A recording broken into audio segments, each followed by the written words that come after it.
Eu cumprimento você com a paz do Senhor.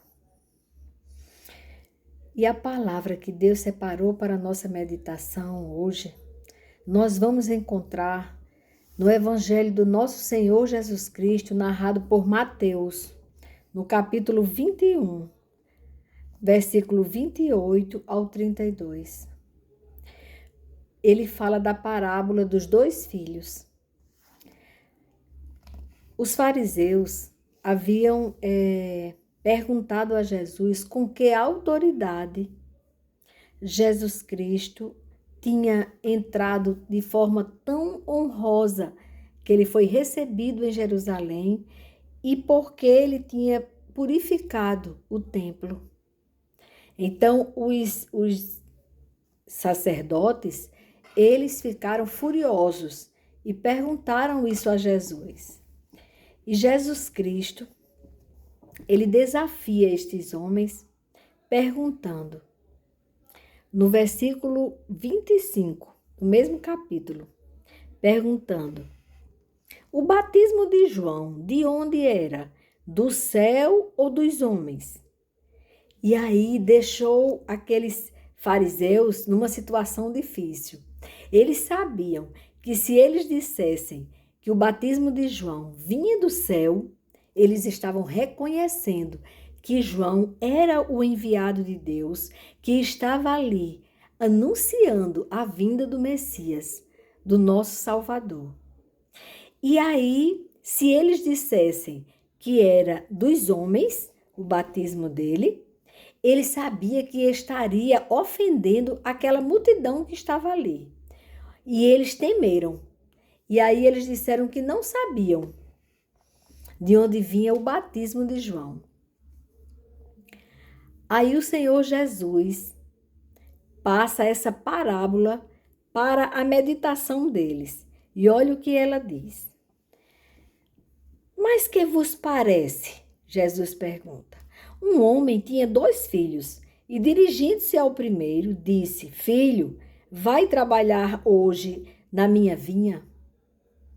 Ele, porém, respondendo, disse: Não quero. Mas depois arrependeu-se e foi. E dirigindo-se ao segundo filho, falou-lhe de igual modo. E respondendo, ele disse: Eu vou, Senhor. Mas não foi. Qual dos 2 fez a vontade do Pai? Disseram-lhe eles, os fariseus, né? Foi o primeiro. Aquele que disse que não ia fazer, mas se arrependeu e fez. Obedeceu o Pai. Aí Jesus disse: Em verdade vos digo. Aí Jesus mostra o que ele estava dizendo naquela parábola. Porque não adianta existir uma aparência de cristão quando a pessoa não tem no coração aquela entrega verdadeira, total a Deus e ao seu Filho que morreu por nós. Aquele que veio e pagou o preço pelos nossos pecados. Não adianta fingir que é cristão. Porque o que vale para Deus não é você dizer que vai fazer ou você aparentar para as pessoas que está fazendo, mas no fundo, dentro de você, você não está obedecendo. Aquilo que você está fazendo não tem o propósito de Deus, de agradar a Deus, de obedecer a Deus. É um propósito mundano, que era isso que os fariseus faziam. E aí Jesus disse: Em verdade vos digo que os publicanos e as meretrizes entram adiante de vós no reino de Deus. Aí ele explicou. Porque os publicanos e as meretrizes, quando ouviram o chamado ao arrependimento, eles caíram em si, reconheceram o seu pecado e se entregaram ao Deus vivo, se arrependeram dos seus maus caminhos e foi transformada a vida deles. E isso não aconteceu com os fariseus. Eles viam as obras que Jesus fazia, mas eles não queriam aceitar que Jesus é o Filho de Deus, o enviado de Deus para nos salvar. E aí ele explica por quê que tem aqueles fariseus como homens muito pecadores, desobedientes, como aquele filho que disse que ia fazer, mas que não fez, não obedeceu. Ele explica por quê. Ele diz, porque João veio a vós no caminho da justiça e não o crestes. Eles não creram em João. Eles não creram, não aceitaram a pregação de João, chamando ao arrependimento.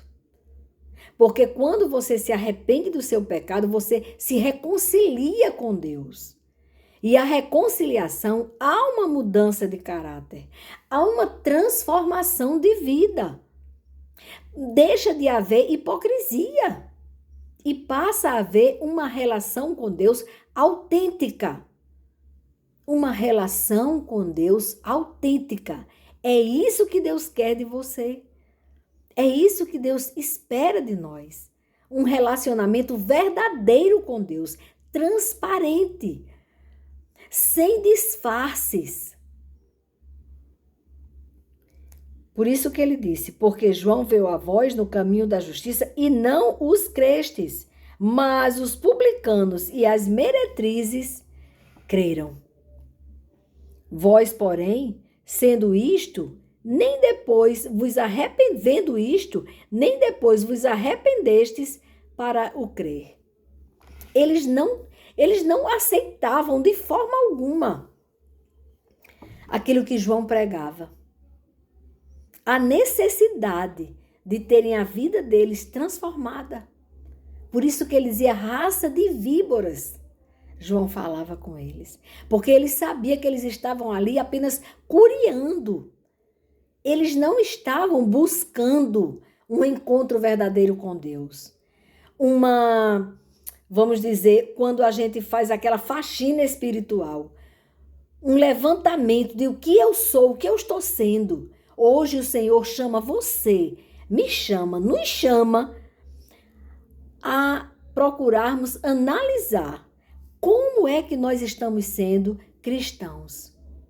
Como o filho que diz que não vai fazer, que está difícil, mas se arrepende e obedece? Ou aquele que, tudo bem, chamou até de Senhor. Sim, Senhor, eu o farei. E não fazer, ele não fez. Qual é o filho que você quer ser?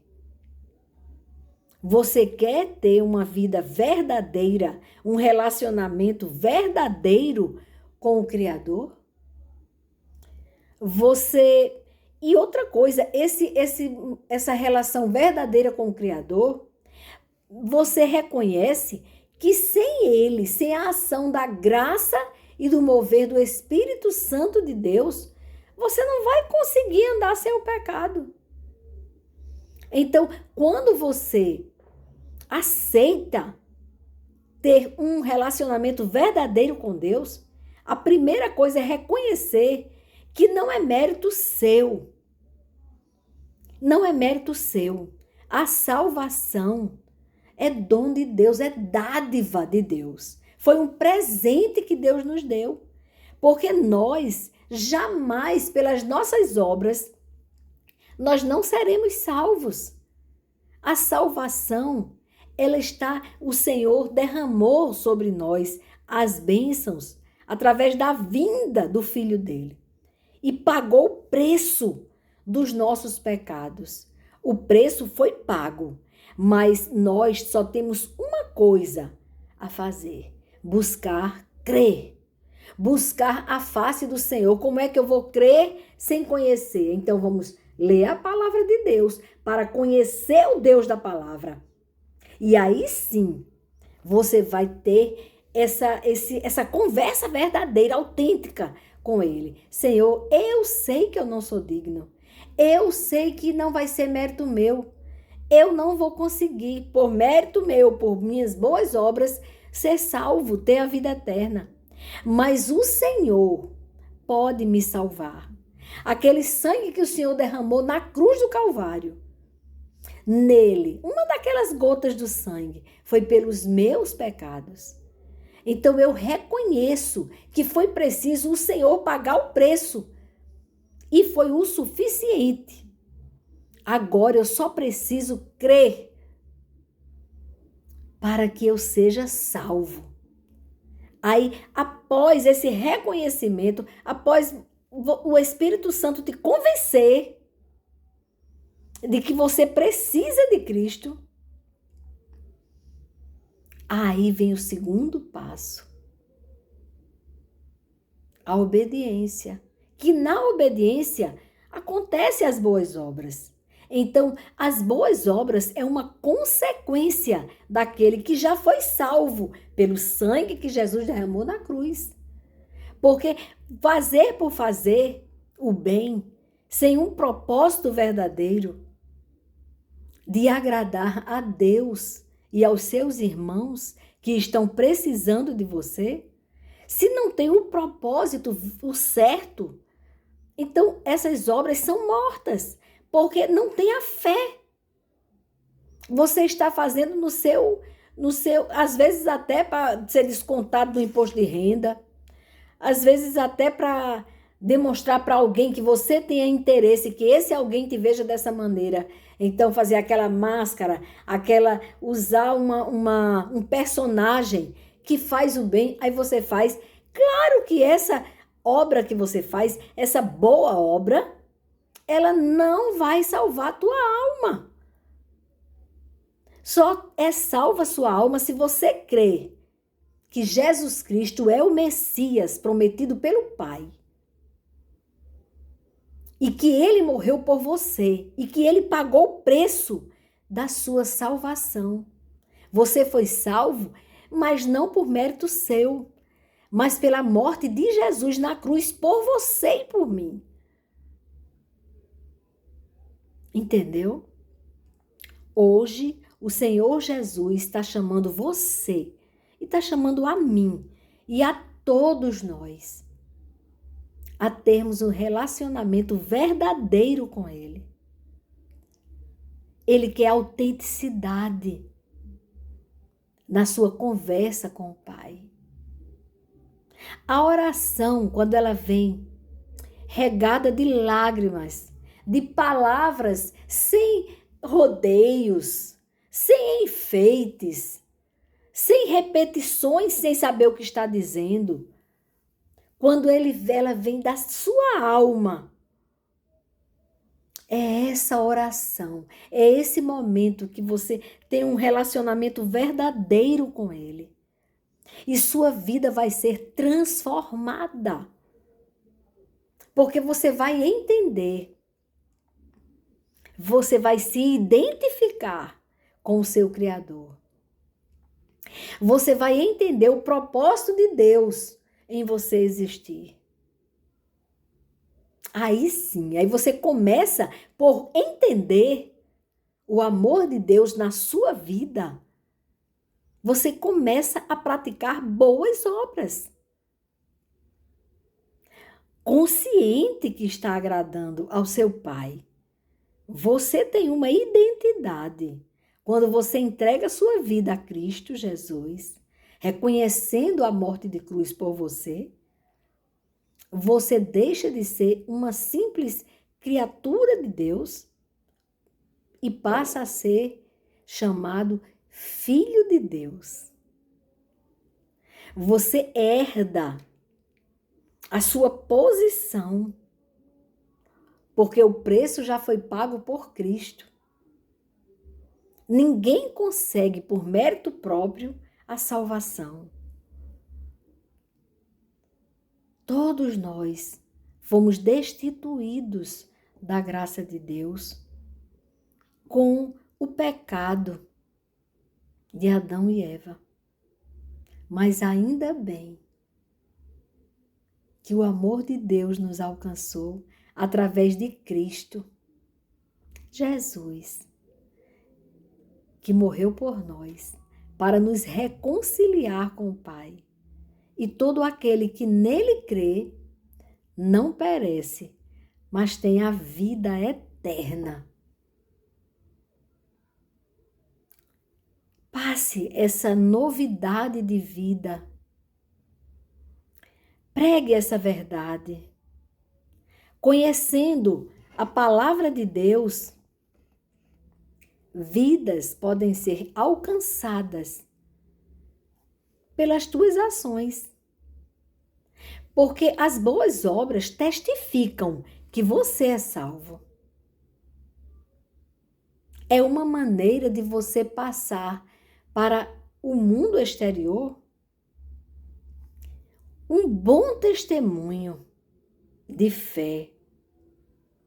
E com suas atitudes, vidas serão alcançadas,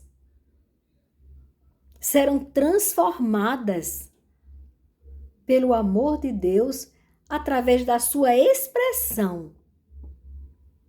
Como que nós temos tanta certeza do amor de Deus? Através do que Ele fez. Jesus, Ele me revela quem é Deus. Ele me revela o amor que Deus tem por nós.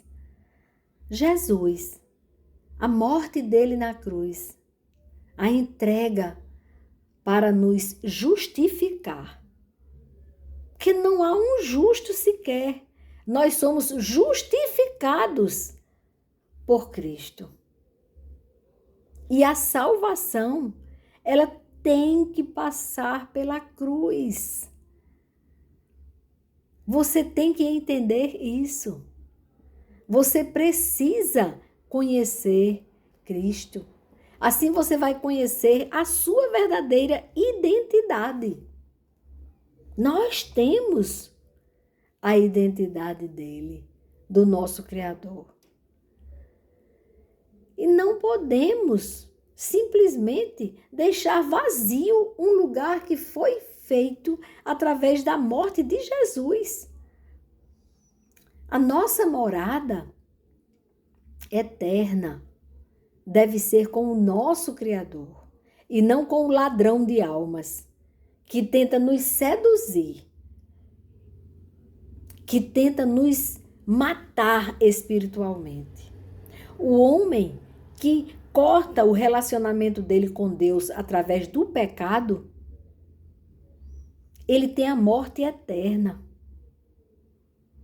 O adversário rouba a sua vida eterna. Bom é viver eternamente com o nosso Criador, com o nosso Senhor e Salvador, Jesus Cristo. Nós devemos buscar essa intimidade com Ele. E Ele quer que sua oração seja autêntica, seja verdadeira. É isso que agrada ao Pai. E o homem está perdendo esse relacionamento com Deus. Às vezes ele até vai à igreja, ele até serve, mas no piloto automático. Não existe naquele momento que ele está servindo uma intimidade com Deus. Não adianta fazer a obra do Senhor de qualquer maneira, sem a unção, sem a comunhão com o Criador. Deus quer que exista essa comunhão, mas não só no corpo da igreja. A nossa comunhão com Deus tem que começar quando acordamos, em nossa casa, o nosso relacionamento com o nosso próximo de casa, com aquele que está do nosso lado, ou com aquele que nós vamos nos relacionar durante o dia. Então, nós devemos ter um relacionamento verdadeiro com Deus para termos um relacionamento útil, verdadeiro, produtivo com o nosso próximo, que produza frutos que agradam a Deus,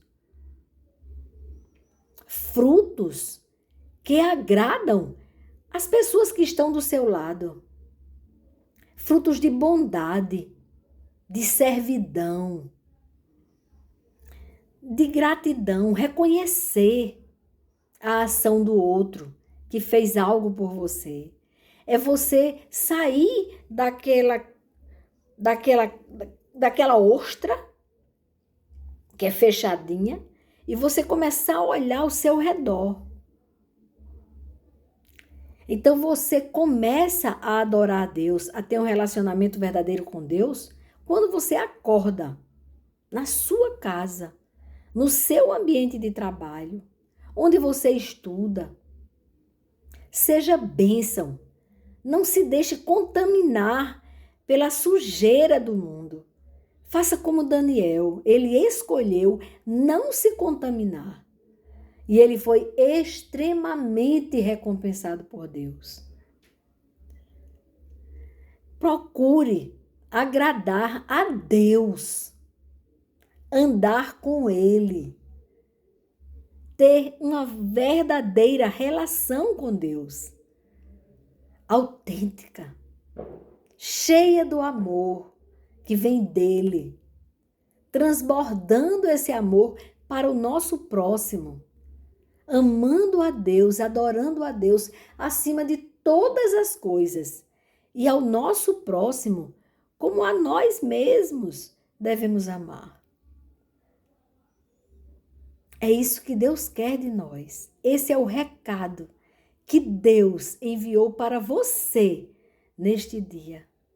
Receba essa palavra e viva esta verdade. Busque um relacionamento verdadeiro e autêntico com o Pai, com o seu Filho Jesus Cristo e com o Espírito do Senhor que habita em cada um de nós, até que Ele volte. O Espírito do Senhor está nos acordando, nos conscientizando desta verdade. Até aqui.